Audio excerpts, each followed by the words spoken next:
The news arrived on a crisp September morning, carried by the wind through the glass walls of Darian Moore's penthouse office in downtown Manhattan. His executive assistant's voice trembled slightly over the intercom, a rare break in her usual, professional demeanor. "Mr. Moore, there's something you need to know." Darian's fingers hovered over his laptop's keyboard, frozen mid-sentence in another billion-dollar contract negotiation. At 35, he had built an empire that transformed the tech industry, yet something in Jennifer's voice made his chest tighten. He recognized that tone. It carried the weight of inevitable change. "Go ahead," he said, his voice maintaining its characteristic smoothness, a skill perfected over years of board meetings and media appearances. Ilara Whitmore passed away yesterday. Heart condition. The funeral. Jennifer paused, gathering herself. The funeral is tomorrow in Bedford Falls. The world didn't stop. The September sun continued to paint golden streaks across his mahogany desk. The distant honking of New York traffic still filtered through triple-paned windows. But inside Darian's mind, time fractured into before and after. Just as it had 12 years ago when he'd found her letter. His fingers moved mechanically to the bottom drawer of his desk, the one he hadn't opened in years.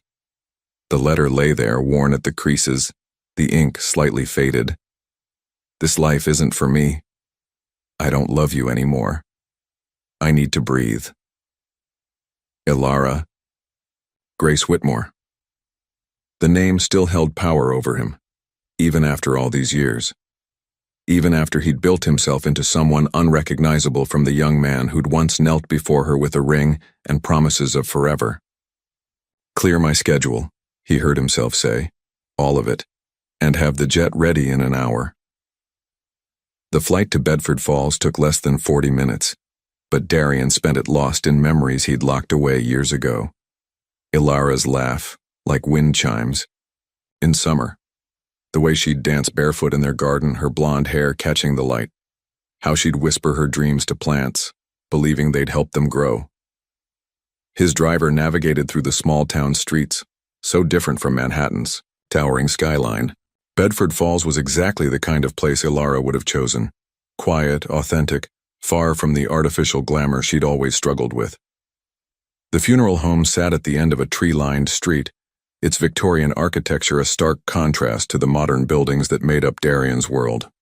He adjusted his tie, a habitual gesture that helped him maintain control. But control felt futile now, facing the reality that Ilara was gone. He wasn't prepared for what waited inside. The first person he noticed was a woman with straight black, hair pulled back in a severe bun, her clear brown eyes fixing him with undisguised hostility. Naomi Rose Price. He remembered her from the engagement party, Ilara's fierce best friend who had always looked at him like he was a bomb waiting to explode. But it was the boy beside her that made Darian's carefully constructed world tilt on its axis. Thin frame. Wavy blonde gray hair that fell across his forehead in a familiar pattern. And those eyes. Darian felt like he was looking into a mirror of his past. The same blue-gray shade that stared back at him every morning, now set in a young face that held traces of Ilara's gentle features. The boy, 11, his mind calculated automatically, clutched a silver chain with what appeared to be a ring threaded through it. His mother's engagement ring, Darian realized with a jolt that nearly brought him to his knees. Naomi's arm tightened around the boy's shoulders, protective and possessive. Her expression carried a clear warning. Stay away. But Darian couldn't look away from the child who was undeniably his son. A son he never knew existed. A son Ilara had carried away when she'd left that letter 12 years ago. A son who now stood beside his mother's casket, holding on to the ring Darian had once slipped onto her finger with promises of forever. The room seemed to shrink, the air growing, thick with unspoken accusations and years of buried truths. Darian Moore, the man who had built his life on carefully calculated decisions and absolute control, felt everything slipping through his fingers like sand. In the corner, a small plant sat in a terracotta pot, the kind Ilara used to collect. A peace lily, he recognized, remembering how she'd explained their meaning once. Rebirth, hope, the persistence of life after loss. The boy, his son, moved closer to the casket, his free hand touching the polished wood with a gentleness that was purely Alara. Naomi watched him with tears in her eyes, her fierce protective stance never wavering. Darian stood frozen in the doorway, the weight of 12 years of missing pieces crushing his chest. He had prepared himself to face Alara's death, but not this, not the revelation that would rewrite everything he thought he knew about the day she left. The letter in his pocket felt like it was burning through the fabric. Those 11 words that had shaped the last 12 years of his life now rang hollow, hiding a truth far more complex than he'd ever imagined. In the silence of the funeral home, surrounded by flowers and whispered condolences, Darian Moore faced the greatest challenge of his life. Not a hostile takeover or a market crash, but a blue-eyed boy who carried his blood and Alara's heart. A boy who had no idea that his father stood just feet away, drowning in regret and possibilities. This was Alara's final revelation, her last letter to him, written in the features of their child. And like everything about her, it left him breathless, uncertain, and forever changed. The service passed in a blur of hushed voices and sympathetic glances. Darian remained in the back, a shadow among mourners, his eyes never leaving the boy who should have known him as father. River, he'd overheard someone call him that. River Alara Whitmore. The name echoed in his mind, a melody of what could have been. After the final prayers, he watched Naomi guide River toward a modest SUV parked under a maple tree. The boy's shoulders were straight, his composure remarkable for someone so young, but Darian recognized the tension in his jaw, the same way he himself held grief at bay.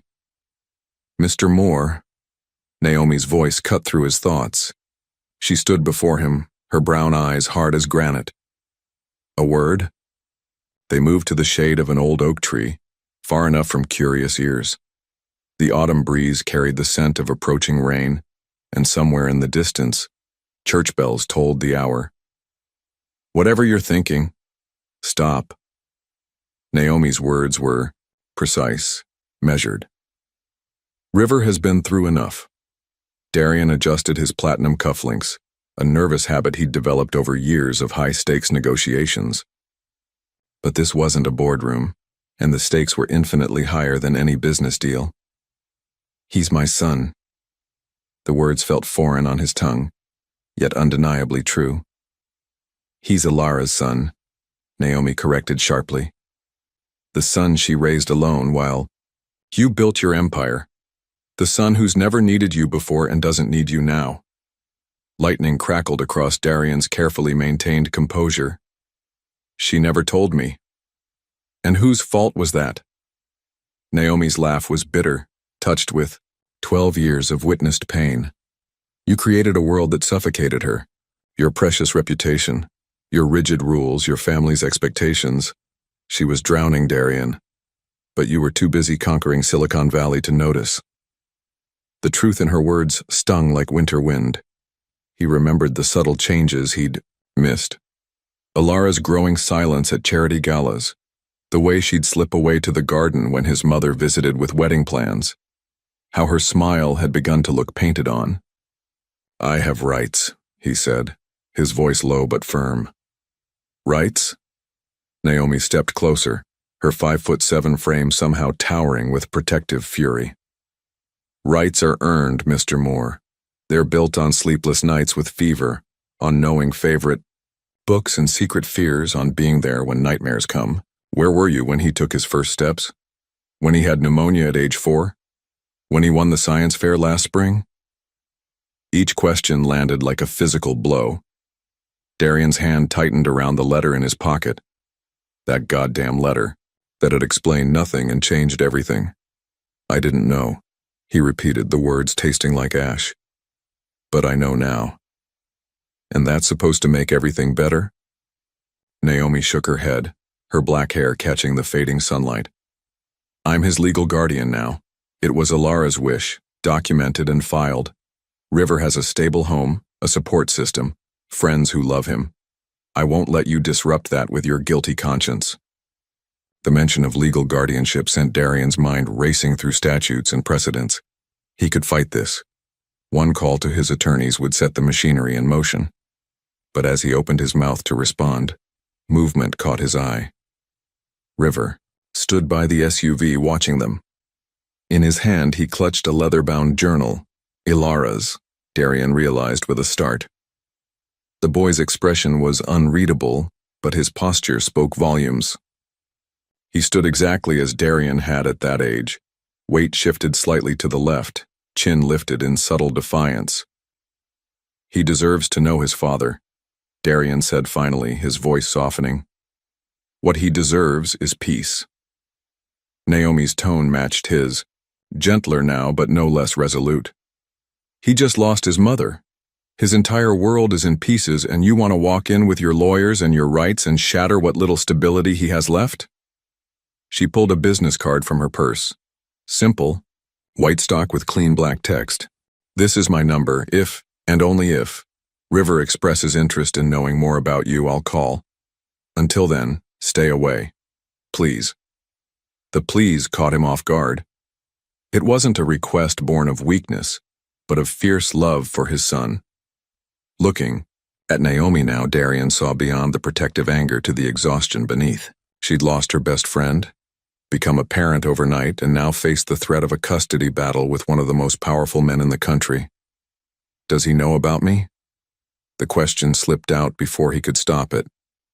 He knows his father was someone his mother once loved very much.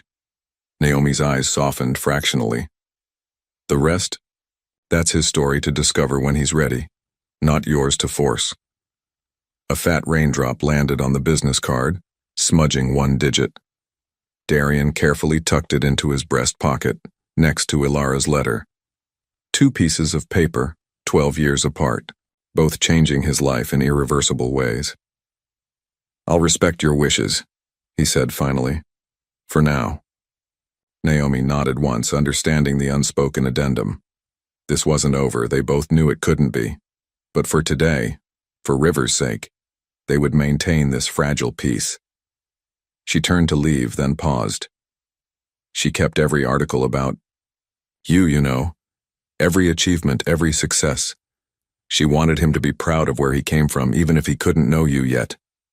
The word yet hung in the air between them as Naomi walked away, her heels clicking softly on the wet pavement. Darian watched her help River into the SUV, saw how naturally the boy leaned into her embrace. They had routines, inside jokes, a language of love built over years of shared life. He waited until their taillights disappeared around the corner, before allowing himself to move. The rain was falling steadily now, soaking through his $1,000 suit, but he barely noticed. His mind was already racing ahead, formulating plans, running scenarios. Darian Moore had built his empire by turning obstacles into opportunities, by seeing patterns others missed, by never accepting defeat.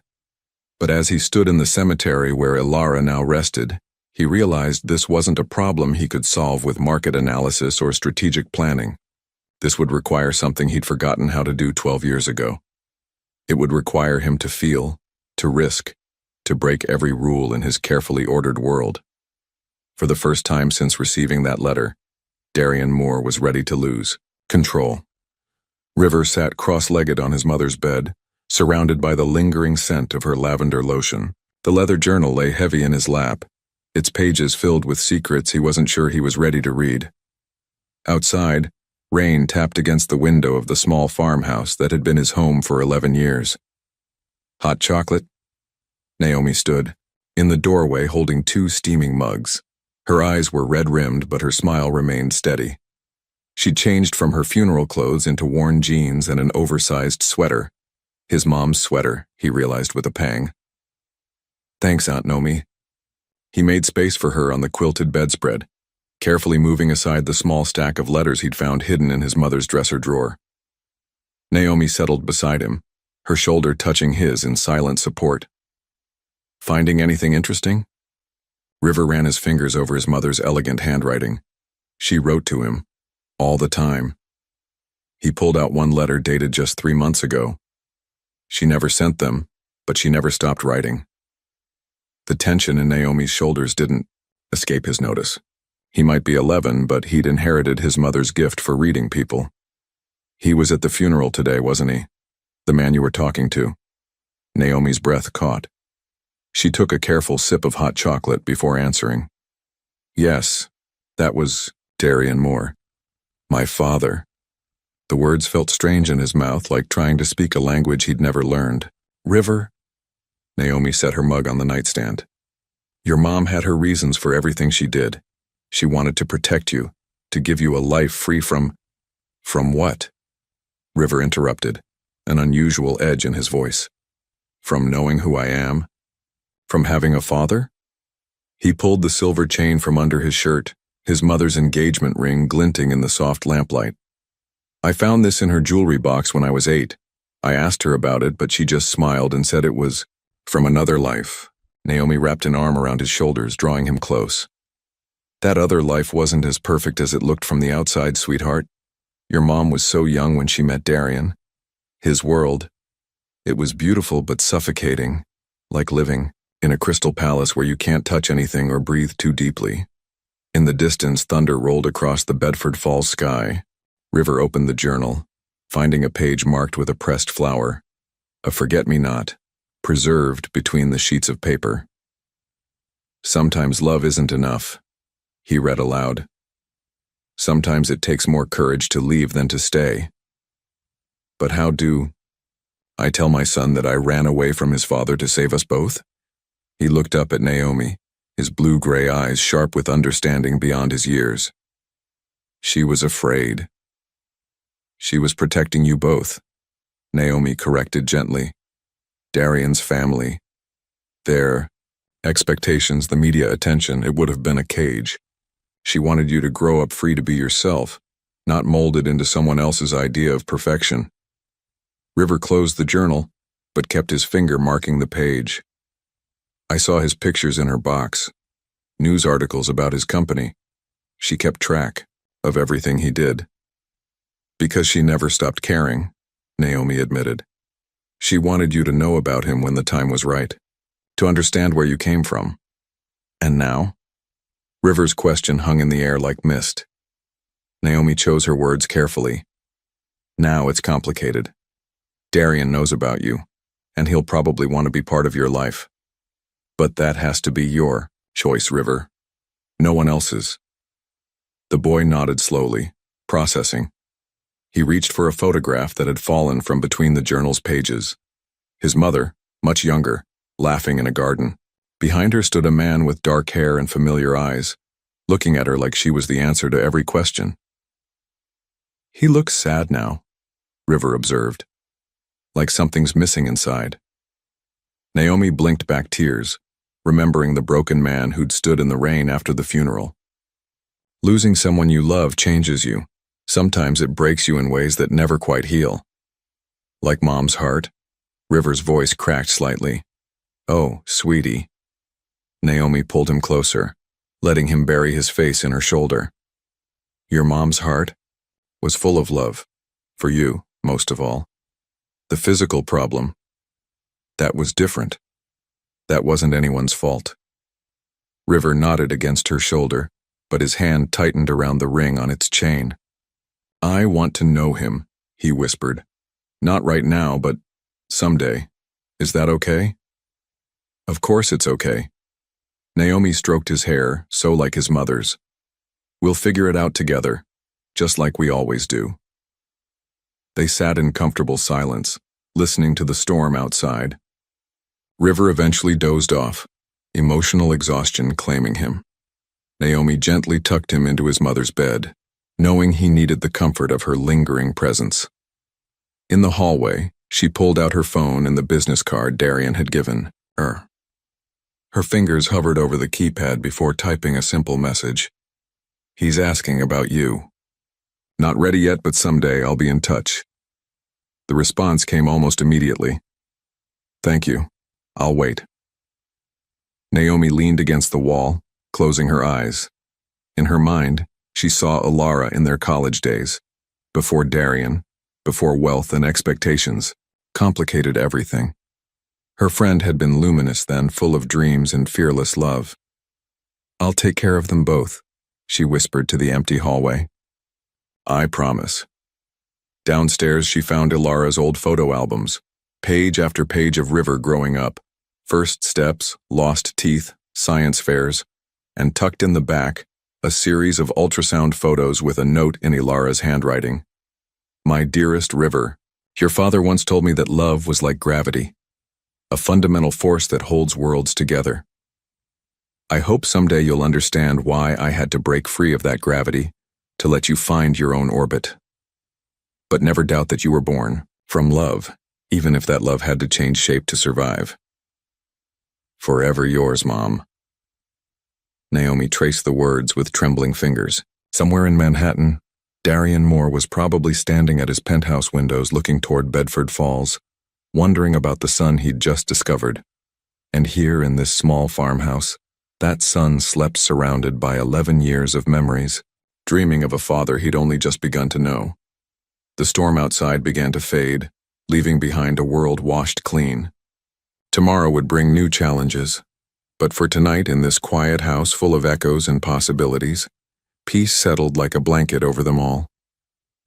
2 weeks after the funeral, Darian Moore sat in his Manhattan office, staring at the untouched acquisition contracts on his desk.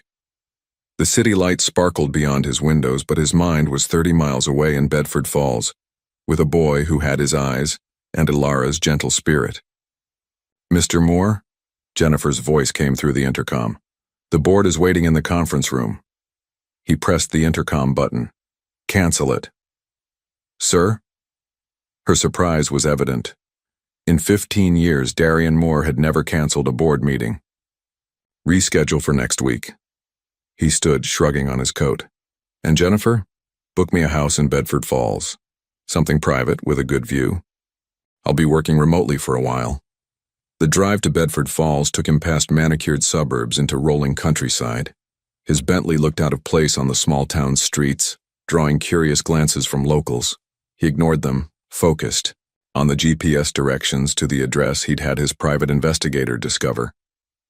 Bedford Falls Elementary School stood at the end of a tree-lined street, its red brick walls warm in the afternoon sun. From his parked car, Darian watched children stream out of the building, their backpacks bouncing, their laughter carrying across the autumn air. Then he saw him. River walked alongside a red-haired boy, gesturing animatedly about something. He wore jeans and a navy sweater, a sketchbook tucked under his arm. So different from Darian's own rigid private school upbringing, yet somehow exactly what Ilara would have wanted. A knock on his window startled him. Naomi stood there, arms crossed, her expression a mix of resignation and anger. Really, Darian? Stalking a child? He stepped out of the car, adjusting his tie out of habit. I needed to see him. By hiding in your car like some... She caught herself, glancing toward the school. Not here. Follow me. She led him to a small coffee shop 2 blocks away. The bell chimed as they entered, and the barista called out, The usual, Ms. Price? Thanks, Lucy. Make it 2. They sat at a corner table, the afternoon sun casting long shadows through vintage-style windows. Naomi wrapped her hands around her coffee mug, studying him. You look terrible. He almost smiled. It was probably true. Sleep had become elusive, his mind constantly spinning with questions about River, about Ilara, about the years he'd lost. I'm selling the London office, he said instead. What? And postponing the Asia expansion. I've moved all major operations to the East Coast. Naomi set down her mug. Why are you telling me this? Because I'm not leaving. His voice was quiet but firm. I'm buying a house here. I'll run the company remotely.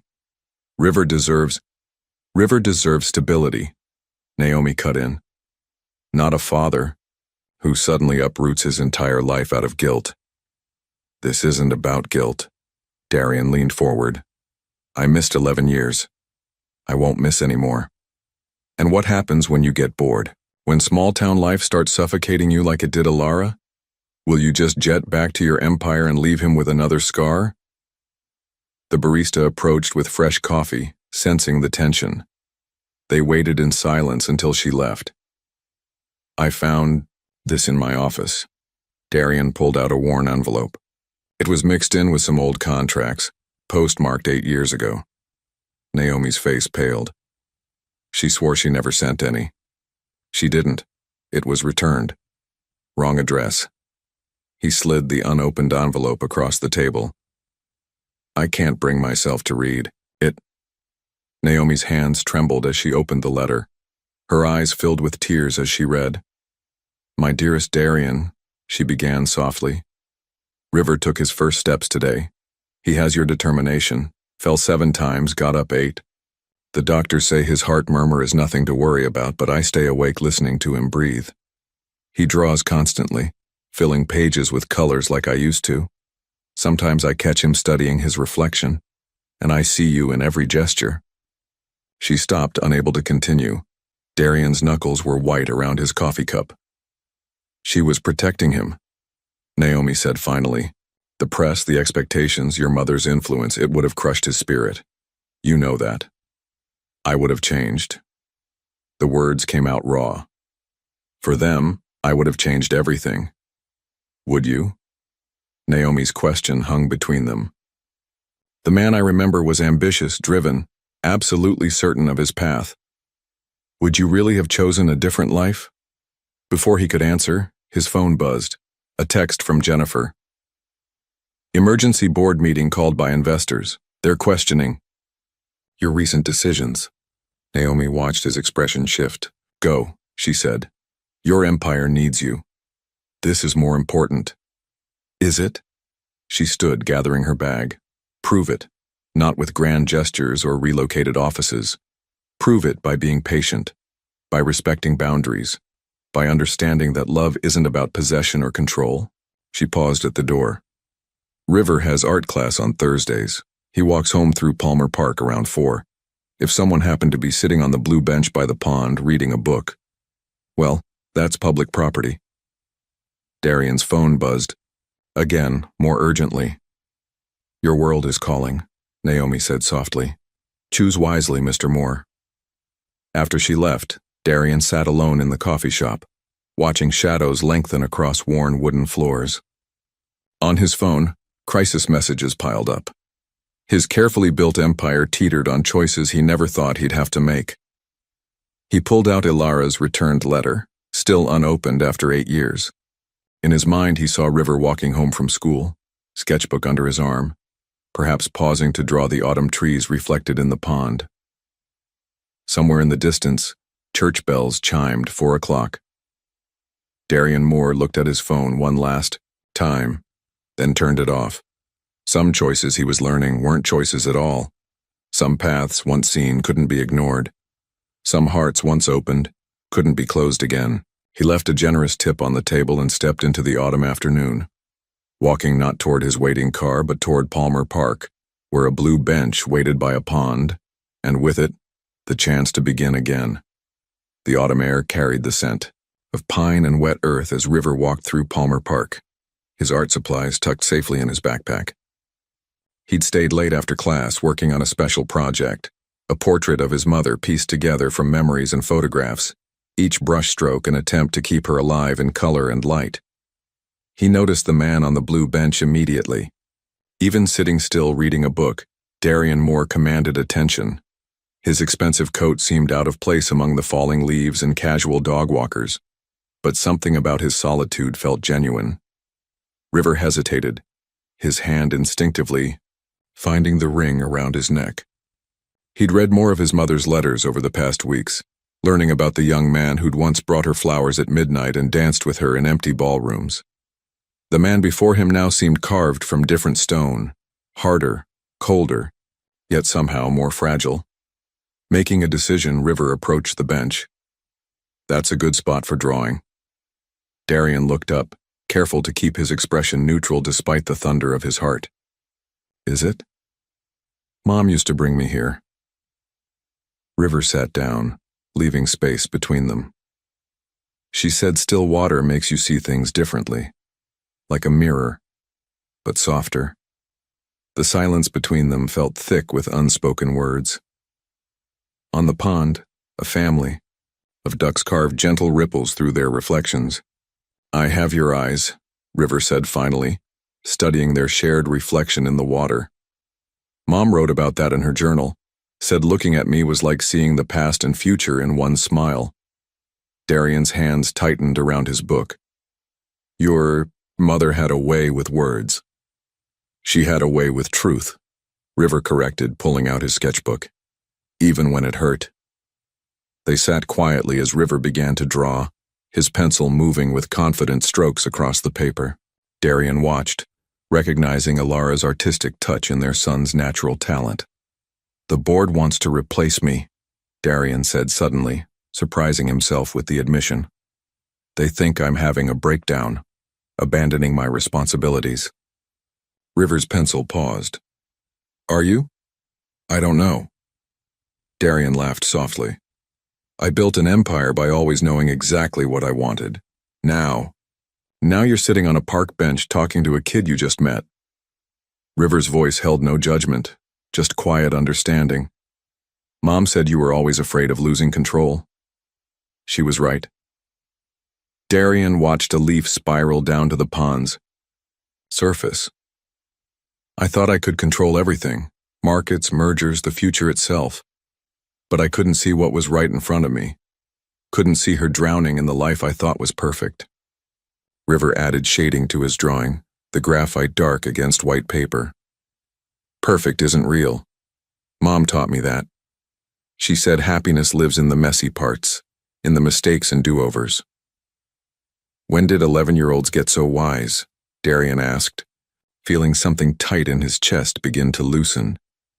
"When their moms leave them letters full of life lessons." River looked up, meeting Darian's eyes directly. "And when they have to grow up fast, because the people they love keep leaving." The words hit Darian like physical blows. "River, It's okay," River interrupted. "I know you didn't leave on purpose.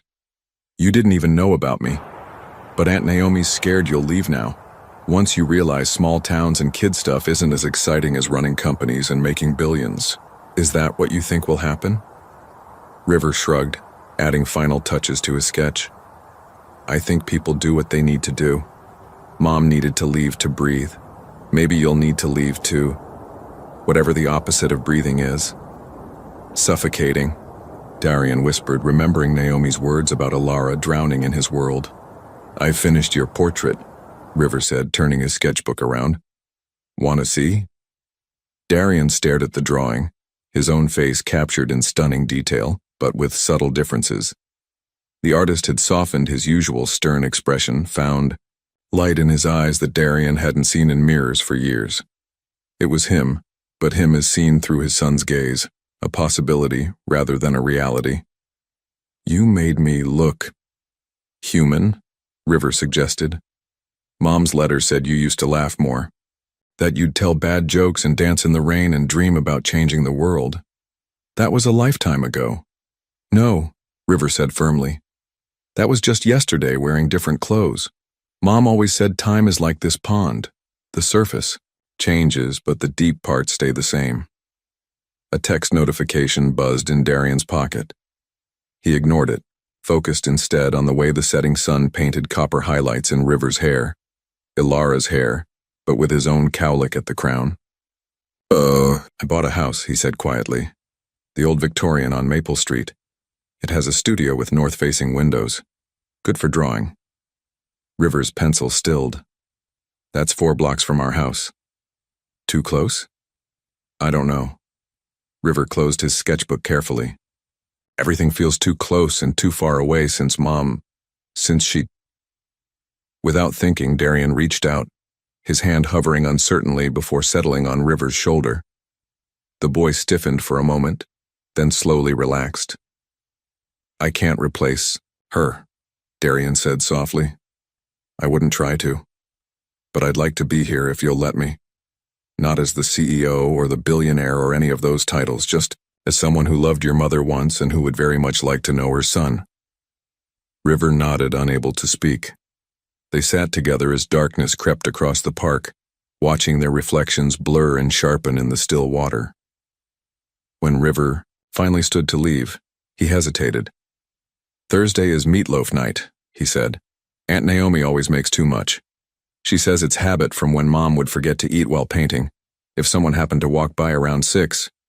I'll bring dessert, Darian offered. Your mother used to love chocolate souffle. I'm allergic to chocolate, River said, but apple pie is good. Mom's favorite. Another piece of his son, another fact to treasure. Apple pie it is. They parted ways at the park entrance, River heading west toward home, Darian east toward his waiting car. But something had shifted, like ripples spreading across still water, changing reflections into new possibilities. In his pocket, Darian's phone buzzed again with crisis calls from his empire. But for the first time in 12 years, the sound didn't quicken his pulse or tighten his chest. Instead, he thought of afternoon light on pond water, of graphite drawings that saw through masks, and of Thursday night dinners with apple pie for dessert. Sometimes, he was learning, the biggest deals weren't made in boardrooms at all. Naomi stood in her kitchen, aggressively chopping onions for the meatloaf. The steady thunk of her knife against the cutting board echoed her racing thoughts. River had dropped the dinner invitation bomb an hour ago, then retreated to his room to finish homework, leaving her to process the implications alone. He's trying, Aunt Naomi, he'd said, his blue-gray eyes pleading. Can't we try too? Now she fought the urge to call her sister in Boston, or her best friend from college, or anyone who might talk her out of this monumentally bad idea. But River's words kept echoing. Mom would want us to try. The doorbell rang at exactly 6 o'clock. Of course he'd be punctual. I'll get it, River called, thundering down the stairs. Naomi wiped her hands on her apron, straightened her shoulders, and prepared for battle. But the sight that greeted her in the doorway made her pause. Darian Moore, titan of industry, stood awkwardly on her porch wearing jeans and a casual sweater. His usual perfectly styled hair was slightly wind-blown, and in his hands, he held not one but 3 paper bags from Bedford Falls's best bakery. I wasn't sure which kind of apple pie was the favorite, he explained, looking almost sheepish, so I got traditional Dutch crumb and caramel apple. River's face lit up. Mom loved the caramel one. She said it was like autumn hugging your taste buds. Something flickered across Darian's face. Pain, recognition, love, loss, too quick to name. Naomi felt her carefully constructed walls crack slightly. Come in, she said, stepping aside. Dinner's almost ready.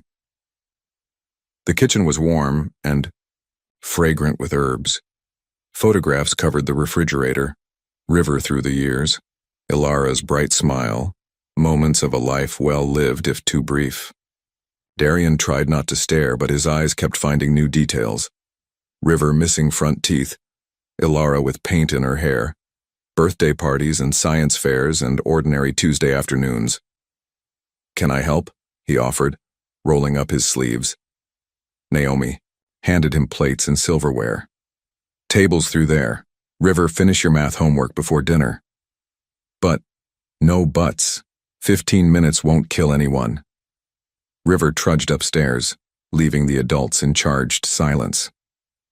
Darian began setting the table, noting how each piece had its place, how the routine of it spoke of years of family dinners.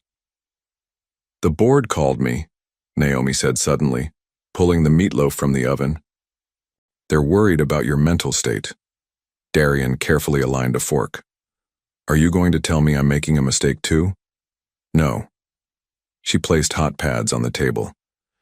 I'm going to tell you that if you hurt him, if you make him think he's not enough to keep you here, I will destroy you. Not your company, not your reputation, you. I believe you. Good. She softened slightly. He's been drawing you, you know. Pages and pages in his sketchbook. He has your profile down perfectly. Before Darian could respond, River bounded back downstairs, waving a paper. Done. All the fractions are reduced and everything. Dinner began awkwardly, the weight of absence heavy in the 4th chair that no one used. But gradually, bit by bit, the ice began to thaw. Tell me about the science fair project, Darian said, genuinely curious. River mentioned winning last spring. River's eyes lit up. I designed a solar-powered water filtration system. Mom helped with the initial sketches, but I built it myself. Well, mostly. Aunt Nomi helped with the soldering because Mom said I was too young for fire. He's being modest, Naomi interjected. The design was completely original. The judges said it could have real-world applications in developing countries. Darian's chest tightened with pride and regret. That's incredible, River. I'd love to see the design sometime. Really? River jumped up. I have them right here. Mom kept everything in these special portfolios. He ran to the living room, returning with a leather portfolio embossed with his name. Inside, meticulously organized, were drawings and calculations that made Darian's engineering background hum with recognition. You documented every step, he noted, impressed, including failed attempts. Mom said mistakes are just success taking the scenic route. River's smile faltered. She was supposed to help me build version 2.0 this year. We were going to add a UV purification component. Silence fell, heavy with grief. Naomi reached for River's hand across the table, squeezing gently. We could work on it together, Darian offered quietly. If you want. I have some experience with sustainable technology development. River looked up, hope warring with caution in his eyes. You'd do that? I'd be honored. Darian met Naomi's gaze, seeking permission. Maybe weekends? We could set up a proper workshop in the studio at the new house. As long as it doesn't interfere with his regular routine, Naomi said firmly. School comes first, and he needs downtime too, time to just be 11. Of course. Darian turned back to River. We'll go at your pace. No pressure. Later, as they shared slices of all 3 pies, because why choose? River pulled out his mother's journal. I found something I think you should see, he said, opening to a marked page. Mom wrote this last Christmas. Darian accepted the journal with trembling hands, recognizing Alara's flowing script. My dearest River, as another year ends, I find myself thinking of beginnings, of the way your father's eyes lit up when he talked about changing the world. He had such dreams, such brilliant fire. I see that same light in you, the desire to fix what's broken, to make things better. Perhaps that's your inheritance from both of us, his vision and my stubborn hope. I know you'll have questions someday. Know this, love doesn't always wear the shape we expect. Sometimes it looks like letting go, sometimes like holding on, sometimes like a boy with his father's eyes and his mother's heart, building miracles out of sunlight and water. The words blurred. Darian blinked hard, aware of River watching him, of Naomi's careful silence. She never stopped believing in you, River said softly. She kept every article about your renewable energy initiatives, your clean water projects in Africa. She said those were the dreams you had before everything got complicated. They were our dreams, Darian managed. We were going to change the world together, make it better for... He stopped, realizing. For our children. Naomi stood abruptly, clearing plates, but not before Darian caught the shimmer of tears in her eyes. It's getting late, she said.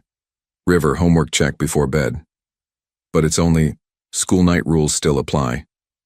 Her tone brooked no argument. River sighed dramatically but stood. He hesitated, then quickly hugged Darian, a brief awkward embrace that felt like someone had reached directly into Darian's chest and squeezed his heart. Thanks for coming, River mumbled, then darted upstairs. Darian helped clear the table, his mind spinning with revelations and possibilities. At the door, Naomi handed him a Tupperware container. Leftover meatloaf, she explained. That house of yours probably doesn't have real food yet. Thank you. He meant for more than the food. Not just for dinner, but for raising him right? For being there when you weren't? Her words were sharp, but her eyes were tired. Just don't make me regret giving you this chance. I won't. He stepped onto the porch, then turned back. Naomi? The UV purification system River mentioned. I think I know how to make it work. I've been developing something similar for the African project. A ghost of a smile touched her lips. Of course you have. Thursday's meatloaf night. Same time next week. It wasn't quite forgiveness, wasn't quite acceptance. But as Darian walked to his car under a sky full of stars, he felt something he hadn't experienced in 12 years. The weight of possibility, the lightness of hope. In his pocket, his phone remained silent. He'd turned it off before dinner, choosing presence over power, connection over control. Tomorrow would bring its own challenges, board meetings and market reports and empire-sized expectations. But tonight, walking through the quiet streets of Bedford Falls, Darian Moore felt more like the young man who'd once dreamed of changing the world. Only now, those dreams had a new focus. A boy with his eyes in Alara's heart, building miracles out of sunlight and water and second chances. The Victorian house on Maple Street slowly came alive under early November sunlight. Darian stood in the newly converted studio, watching River meticulously arrange his science equipment on the gleaming workbench. 3 weekends of work had transformed the space into a perfect blend of laboratory and art studio, with River's drawings of the water filtration system covering one wall. The UV purification chamber needs a higher flow rate, River mused, adjusting calculations on his tablet. Otherwise, the exposure time is too long. Darian smiled, recognizing his own methodical thinking in his son's approach. What if we modified the chamber design? A spiral flow pattern would increase exposure time without reducing rate. River's eyes lit up. He reached for his sketchbook, a new one, dedicated to their project, when a sharp knock interrupted them. Naomi stood in the white doorway, her face tight with tension. We need to talk now. She thrust a tablet at Darian. On the screen, a financial news website blazed with headlines. Moore Technologies CEO faces board revolt. Sources claim mental break. Billion-dollar deals abandoned. Hidden love child behind tech titans breakdown. River peered at the screen, his face paling. Is that me? No photos, thank God, Naomi said grimly. But they're digging. Someone leaked about Darian buying property here, about changes in company direction. They're connecting dots. Darian's hands clenched around the tablet. He'd been expecting this, but not so soon. Not before River was ready. I'll handle it, he said, already reaching for his phone. Like you handled the board meeting yesterday? Naomi's voice was sharp. The one where you announced shifting company focus to sustainable technology and clean water initiatives? The one that tanked your stock by 15%? 17, Darian corrected quietly. But it'll recover when they see the potential in... They don't care about potential, Naomi exploded. They care about profit margins and shareholder value and all the things that made Alara run in the first place. And now you're dragging River into that spotlight. River had gone very still, his hand finding the ring around his neck. Is it true? About the company? Darian met his son's eyes. The board wants to focus on high-profit tech sectors. AI, data mining, corporate systems. I want to redirect resources to sustainable development, especially water purification technology, like your project but on a global scale. Because of me? River's voice was small. Because it's right, Darian said firmly. Because it's what I wanted to do 12 years ago, before I let fear and greed reshape my dreams. You didn't change my direction, River. You reminded me which way I was supposed to be going all along. Naomi's expression softened slightly, but worry still creased her brow. The media will descend on Bedford Falls like vultures. They'll dig up everything about Alara, about River's childhood. His school, his friends, our home. Nothing will be private anymore. I won't let that happen. Darian pulled out his phone, typing rapidly. I'm calling a press conference today. I'll control the narrative, keep River's name out of it. And say what? Naomi challenged.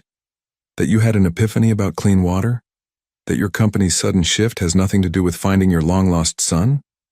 I'll tell the truth. Darian looked at River. With your permission. River twisted the ring on its chain, thinking. What would you say? That 12 years ago, I lost someone I loved because I forgot what mattered. That recently, I discovered I had a son, and his brilliant mind and pure heart reminded me of the dreams I'd abandoned. That more technologies is changing because I'm changing, growing back into the person I was meant to be. Silence filled the studio. Outside, wind rustled through maple leaves, sending shadows dancing across River's calculations and sketches. "They'll still come looking," Naomi said softly. "Once they know you have a son, let them look." River's voice was stronger now. "Mom always said truth is better than hiding. She hid me to protect me when I was little. But I'm not little anymore." Darian felt his chest tighten with pride and fear. "Are you sure? Once it's public, there's no going back. Your life will change. It already changed when Mom died." River picked up his sketchbook, running his fingers over the project designs. "But look what we're building. Look what we could do if we didn't have to hide. Mom's letters said you wanted to change the world. Well, maybe this is how we do it." Naomi made a sound somewhere between a laugh and a sob. "You are so your mother's son, and his father's," River added quietly, meeting Darian's gaze. "Mom wrote that too." Darian's phone buzzed insistently, his PR team, his lawyers, the board members all demanding answers. He silenced it, focusing instead on the two people who had become his world. "We do this together," he said. "All of us. I'll have security teams in place before the press conference. The house, River's school, your home, everything protected. And Naomi, I want you there with me." "What? Why?" "Because you're his guardian. Because you're family. Because the world should see that River has people in his corner who will fight for him." Naomi crossed her arms, but River could see her wavering. "The press will spin it. Create drama about custody battles, about your relationship." "Let them," Darian interrupted. "Let them see what real family looks like. Messy and complicated and absolutely worth fighting for." River moved to stand between them, the two adults who had shaped his world in such different ways. "Mom would say we're all catching up to where we're supposed to be." Naomi pulled him close, pressing a kiss to his hair. "When did you get so wise, huh?" "Probably around the time you started putting spinach in the meatloaf," he replied, making them all laugh. The moment was broken by a text notification. Darian checked it, his expression hardening. "They've found River's school. Reporters are already on their way." "My go bag is in the car," Naomi said, surprising them both. At their looks, she shrugged. "What? I've been preparing for this since the funeral. River, grab your project notes. Everything else can wait." As they hurried to leave, River paused in the doorway, looking back at the studio, at their shared dreams taking shape in drawings and calculations. "It'll be here when we get back," Darian promised. "All of it. And we'll make it better than ever." River nodded, squaring his shoulders. In that moment, he looked so much like Alara facing down fear with quiet courage that Darian's heart ached. They drove away from Maple Street just as the first news vans appeared on the horizon. In the back seat, River pulled out his mother's journal, finding strength in her words as storm clouds gathered. None of them could know what the coming days would bring. But as they headed toward the city, toward truth and cameras and changing tides, they were together. A family built from broken pieces, stronger at the mended places. Somewhere, Darian thought Alara was watching, and maybe, just maybe, she was smiling. The Manhattan penthouse felt like a fortress under siege. 3 days after the press conference, Darian stood at his floor-to-ceiling windows, watching reporters cluster below, like hungry wolves. Behind him, River sat cross-legged on the leather sofa, sketching intently while Naomi paced, her phone pressed to her ear. "No, absolutely not," she snapped into the phone. "River won't be doing any interviews. He's 11, for heaven's sake. No, not even with parental supervision. No, not even for—" She hung up, rubbing her temples. "That's the 5th media request today." "The board meeting is in an hour," Darian said quietly. "They're voting on whether to remove me as CEO." River's pencil stilled. Because of me? No. Darian turned from the window. Because I finally became the person your mother always believed I could be. The press conference had been a seismic event in the business world. Darian Moore, notorious for his privacy and control, had stood before cameras and admitted to past mistakes. He'd spoken about lost love, about a son who'd opened his eyes, about a company's duty to make the world better. The stock had plummeted, further, but public sentiment had shifted dramatically.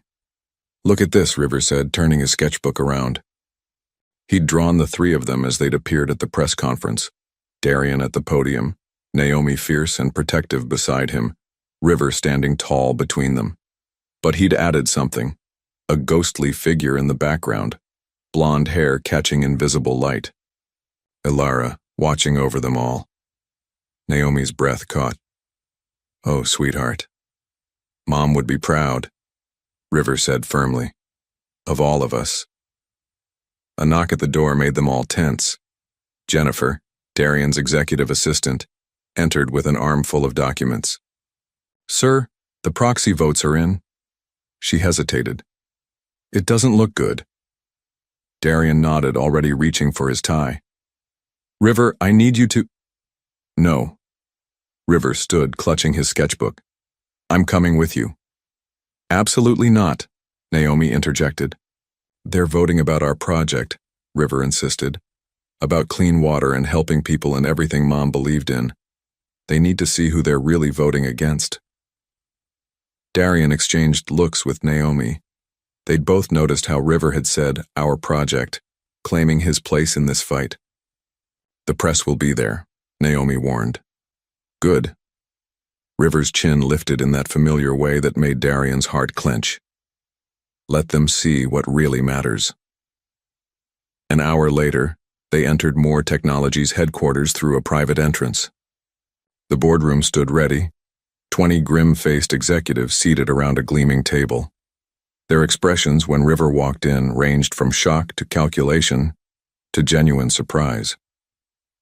Mr. Moore, Lawrence Chen, the lead director, began. This is highly irregular. My son stays, Darian said simply, taking his seat. River and Naomi sat in chairs along the wall, a united front. Very well. Lawrence shuffled his papers. The vote before us today concerns the leadership and direction of Moore Technologies. Recent events have raised serious questions about Mr. Moore's judgment and stability. May I say something? River's voice was clear and steady. Young man, this is a closed board meeting. Let him speak. The voice came from Regina Walsh, the oldest board member. She'd known Darian since he'd started the company, had even met Ilara once. I think we all need to hear this. River stood, pulling something from his backpack. It was the prototype of their water filtration system, small enough to hold but elegant in its efficiency. This is what you're really voting on, he said, placing it on the table. Not my father's stability or your stock prices. This device can provide clean water for a family of 4 for less than $10. The UV modification we're developing could help millions of people. He pulled out his tablet, projecting design specs onto the wall screen. These are my original calculations combined with Dad's improvements. The production cost is 40% lower than current systems, with 60% better efficiency. The board members leaned forward despite themselves. River moved through the presentation with practiced ease, explaining flow rates and UV exposure metrics like someone twice his age. Mom always said that success without purpose is just fancy failure, he continued. She left Dad because his world was suffocating her. Now he's trying to build something better, something that matters. And you want to stop him because you're afraid of change. Lawrence cleared his throat. Young man, business decisions can't be based on emotional. Why not? River challenged. Emotions are what make us human. Greed is an emotion. Fear is an emotion. You're making this decision based on those emotions. Why not make it based on hope instead? On the emotion that makes us want to help others. Naomi watched tears gleam in Regina Walsh's eyes. Other board members shifted uncomfortably, unable to meet River's direct gaze. The proxy votes are already in, Lawrence said, but his voice lacked conviction. Then let's see them. Darian stood beside his son. Let's see who votes to stay true to this company's original mission, using technology to improve lives, and who votes for quarterly profits. The next hour was tense with procedural moves and legal arguments. But when the final tally was announced, Regina Walsh was smiling. Motion failed, she announced. Darian Moore remains CEO, with a mandate to pursue the company's new sustainable technology initiatives. The room erupted in confused noise. Lawrence stormed out, already calling his broker, but Regina approached River, her eyes bright. You remind me of your father when he was young, she said softly, before he forgot what really mattered. Thank you for helping him remember. They left through the private entrance again, dodging reporters' questions. In the car, River finally relaxed against Naomi's shoulder.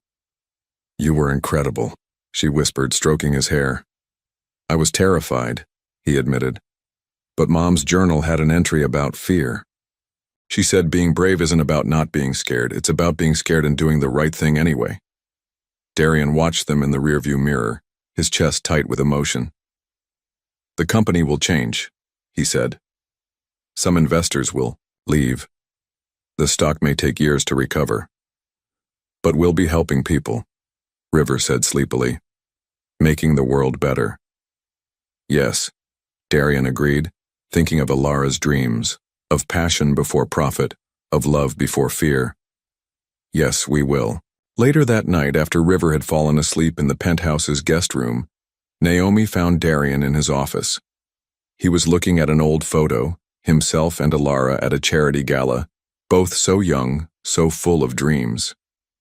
You know this isn't over, she said quietly. Lawrence and his faction will keep fighting.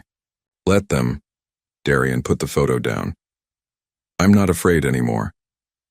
No, Naomi agreed, a small smile touching her lips.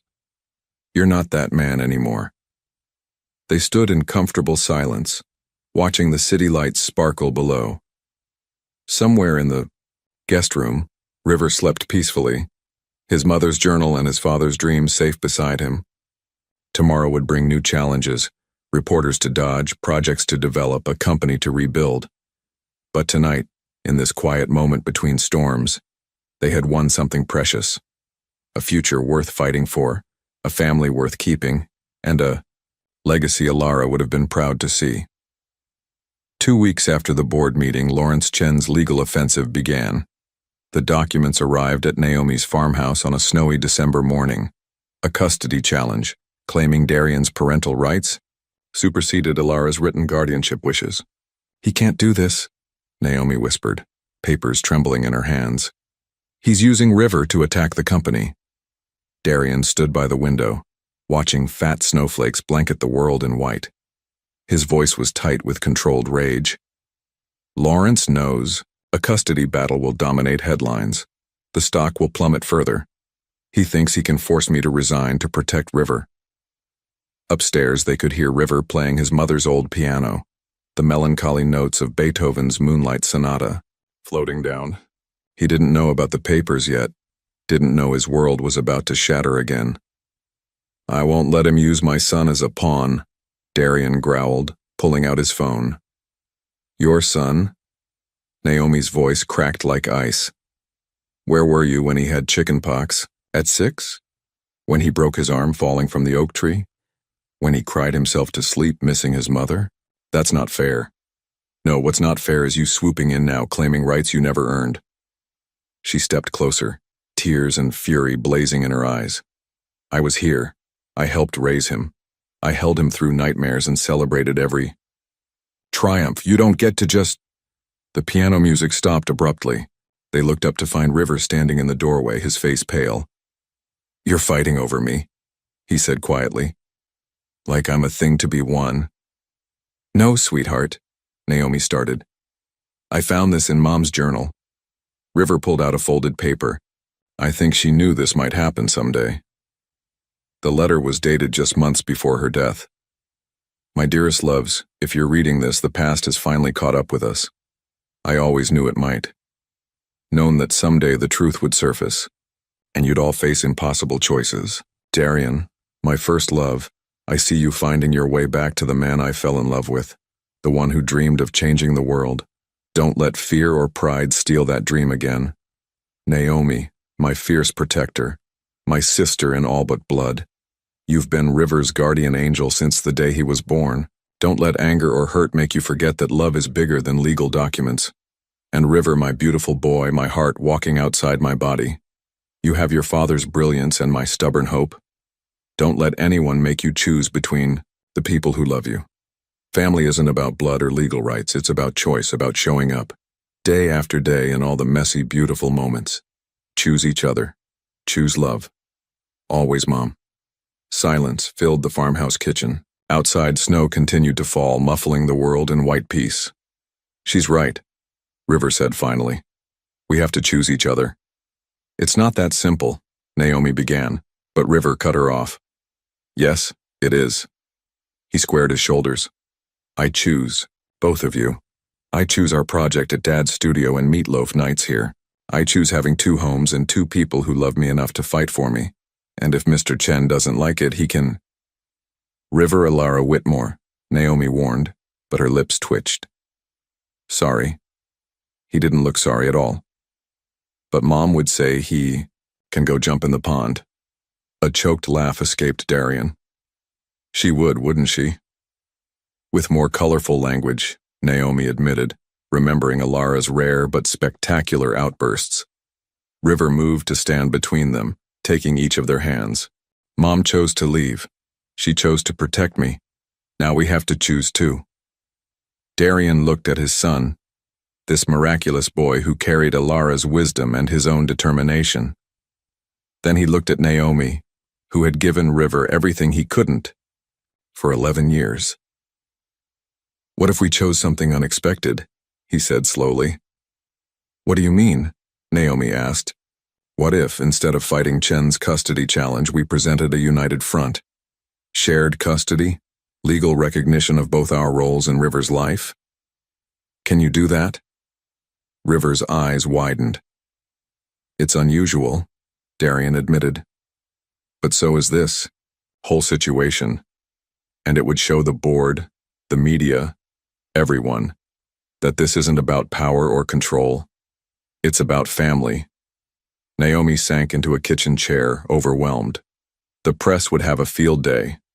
Let them, River said firmly. Mom always said truth is better than hiding.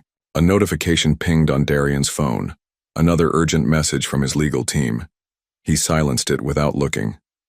We'll need good lawyers, Naomi said finally, and a clear schedule of time division, holiday arrangements. Does this mean you're saying yes? River bounced on his toes. It means I'm willing to try. She gave Darian a long look. For you, because your mother was right. Love is bigger than legal documents. River hugged her fiercely, then turned to Darian. Dad, will you try too? The word dad still hit Darian like a physical force every time. Yes, he managed. Yes, I'll try. The piano music resumed upstairs. Not Beethoven this time, but one of Alara's favorite songs, something soft and hopeful about new beginnings. Chen won't expect this, Darian said, already planning. He thinks he can use our conflict against us instead. We'll show him what real family looks like. Messy and complicated, River quoted from his mother's letter. And absolutely worth fighting for, Naomi finished. They spent the rest of the morning drafting their response to Chen's challenge. River insisted on helping, offering surprisingly insightful suggestions about schedule arrangements. By afternoon, snow had transformed Bedford Falls into a winter wonderland. Mom loved snow, River said, watching from the window. She said it made the world quiet enough to hear your heart. Naomi smiled, remembering countless snow angels and hot chocolate afternoons. She also said it was nature's way of giving everyone a fresh start. Maybe that's what this is, Darian mused. A fresh start for all of us. River pressed his hand against the cold window glass. Do you think she knew that we'd find our way here? Your mother, Naomi said softly, had a way of seeing the truth of things, even when the rest of us were still catching up. Outside, the snow continued to fall, erasing boundaries, softening edges, making space for new footprints on fresh ground. Tomorrow would bring lawyers and reporters and board members, demanding explanations. But today, in this warm kitchen filled with the scent of coffee and the sound of piano music, 3 people chose to become something new. A family built on choice rather than obligation, on love rather than law. Somewhere they all felt it. Ilara was smiling. Spring came early to Bedford Falls, painting the world in soft greens and tender blossoms. 6 months after Lawrence Chen's failed custody challenge, Darian stood in the farmhouse kitchen, helping River pack his science project for the national competition in Washington, D.C. "Solar panel secured?" he asked, checking the reinforced case. "Double-checked." River's eyes sparkled with excitement, and the UV purification chamber is padded with Mom's old scarves. "For luck." Naomi entered, carrying garment bags. Competition suits are pressed, both of them, because someone refuses to decide which lucky one to wear. Mom always said choices are like doors, sometimes you need to keep a few open. River carefully closed the project case. "Is everything ready for after?" Darian nodded, thinking of the surprise waiting at home. Everything's set. The past months had transformed them all. The shared custody arrangement, initially met with media skepticism, had become a model of modern family adaptation. River split his time between the Victorian on Maple Street and the farmhouse, thriving in the balance of both worlds. More technologies had weathered the storm, emerging stronger. The Sustainable Technology Division, led by their water purification project, was revolutionizing access to clean water in developing nations. Lawrence Chen had resigned, unable to fight the tide of public support for the company's new direction. "Car's here," Naomi called from the porch. "River, did you pack your mother's journal?" "Right here." He patted his backpack. "Never leave home without it." The drive to Washington passed in excited chatter about the competition. River had qualified with his enhanced water filtration system, now capable of serving entire communities at minimal cost. But the real celebration would come after, win or lose. The convention center buzzed with young scientists and proud parents. River set up his project with careful precision, placing a small framed photo of Ilara beside it. "For inspiration," he explained to the curious judge who paused to admire his work. Hours later, standing on stage with the first-place medal around his neck, River beamed at his unusual family in the front row. Darian and Naomi sat together, both trying not to cry, both failing spectacularly. "Time for Phase 2? River asked as they left the convention center. "Phase 2, Darian confirmed, directing their driver toward the outskirts of the city. They pulled up to a modest office building bearing a new sign. Grace Waters Initiative. River's breath caught as he realized what he was seeing. "Is this?" "Your project's new home," Darian explained. "A non-profit organization dedicated to providing clean water technology to communities in need, named after your mother." "But that's not all," Naomi added, leading them inside. The lobby walls were covered with River's original designs, beautifully framed. But the centerpiece was a large portrait of Ilara, her smile radiant, surrounded by quotes from her journal about hope and change and the courage to choose love. "There's more," Darian said softly. They took the elevator to the top floor, where a state-of-the-art laboratory waited. Floor-to-ceiling windows offered views of the city and, in the distance, the rolling hills of Virginia where their story had begun. "This is your space," Darian explained. "For whenever you're ready, no pressure, no expectations, just room to grow your dreams." River walked the lab in silence, running his fingers over pristine workbenches, examining the advanced equipment. Finally, he stopped at a familiar blue bench, the same one from Palmer Park transported here. "For remembering where we started," Naomi explained. River pulled out his mother's journal, finding the letter that had changed everything. "She knew, didn't she, that someday we'd figure it out?" "Your mother," Darian said, "had a way of seeing possibilities the rest of us missed." Speaking of possibilities, Naomi reached into her bag, withdrawing an envelope. River opened it carefully, his eyes widening. Inside was a legal document, an adoption petition, with both Darian and Naomi's names. "We talked to the lawyers," Darian explained, "about making official what we already know, that you have 2 homes, 2 parents, 2 places to belong if you want." "The choice is yours," Naomi added quickly. "No pressure, no rush." River looked between them, the father who had found his way back, the woman who had never left, both offering him not a divided world but an expanded one. "Mom would love this," he said finally, smiling through tears. "All of it. The lab, the foundation, the family we've built." He pulled out a pen, signing his name with confidence. Darian and Naomi added their signatures, making official what their hearts had known for months. Later, as sunset painted the sky in colors Ilara would have loved to paint, they stood together at the windows. River held his mother's journal, open to its final pages. "To my beloved you," he read softly. "If you're reading this, you've found your way to each other. Love isn't a finite resource, divided and diminished by sharing. It's a light that grows brighter with every heart it touches. Let it shine, let it guide you, let it make you brave." He closed the journal gently. I think we did what she hoped. We chose love. We chose each other. We chose you," Naomi corrected, wrapping an arm around his shoulders. "And we'll keep choosing you," Darian added. "Every day." River looked out at the city lights beginning to twinkle, at the hills where Bedford Falls waited, at the future spreading out before them like an open road. "Tomorrow we should plant those flowers we talked about," he said, "the ones Mom loved at both houses." "Both homes," Naomi corrected gently. "Both places where you belong," Darian added. River smiled, touching the ring that still hung around his neck. Not a symbol of loss anymore, but of connection. A circle unbroken, a love transformed but never diminished. Outside, spring breeze carried the scent of new beginnings. Inside, in a room filled with dreams and possibility, a family stood together. Not bound by blood or law alone, but by the most powerful force of all. The choice to love, to grow, to believe in second chances. Ilara's final gift to them all hadn't been her letters or her wisdom or even her son.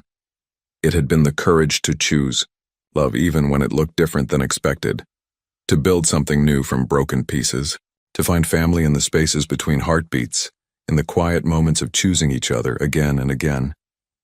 In the end, that was the greatest legacy of all. The Grace Waters Initiative's 5th anniversary celebration filled the Bedford Falls Community Center with laughter and pride. Photographs lined the walls, children drinking clean water in villages across 3 continents, River's original prototype next to the current model, and in the center, Ilara's portrait watching over it all. River, now 16, stood at the podium, his height matching his father's, his mother's gentle spirit still shining in his smile. 5 years ago, we started with a dream and a sketch in a notebook. Today, over 2 million people have access to clean water because of technology that began in a farmhouse kitchen. In the front row, Darian and Naomi sat side by side, both beaming. The years had softened their edges, turned cautious cooperation into deep friendship. Darian's company had become a world leader in sustainable technology, while Naomi had taken charge of the initiative's community outreach programs. But the real success story isn't about water purification, River continued, fingering the ring he still wore around his neck. It's about family, about how love can transform loss into legacy. He gestured to the wall behind him, where a new wing of the initiative had been dedicated that morning. The Ilara Grace Whitmore Memorial Education Center, where young scientists would learn to combine innovation with compassion. My mother used to say that choices are like seeds. Plant them with love, water them with courage, and watch them grow into forests. River smiled at his parents. She was right. Look at the forest we've grown. After the ceremony, the 3 of them walked to Palmer Park, where it all began. The blue bench still sat by the pond, now accompanied by a small garden of Ilara's favorite flowers. Mom would love this, River said, sitting between Darian and Naomi. All of it. She does, Naomi replied softly. Every day, in every life we touch. Darian pulled out a worn journal. Ilara's second journal discovered in the farmhouse attic just last month. Listen to this entry. It's dated right after she left Manhattan. Today I felt River move for the first time. A tiny flutter, like hope taking wing. Someday, my son, you'll understand why I chose this path. Someday you'll bring together all the pieces of our scattered hearts. Until then, I'll teach you that love is the greatest choice we ever make. And we get to make it, new each morning. River touched the ring around his neck, then reached for both his parents' hands. In the still water of the pond, their reflections merged, 3 hearts choosing love every day just as Ilara had known they would. Above them, a spring breeze carried the scent of new flowers and endless possibilities.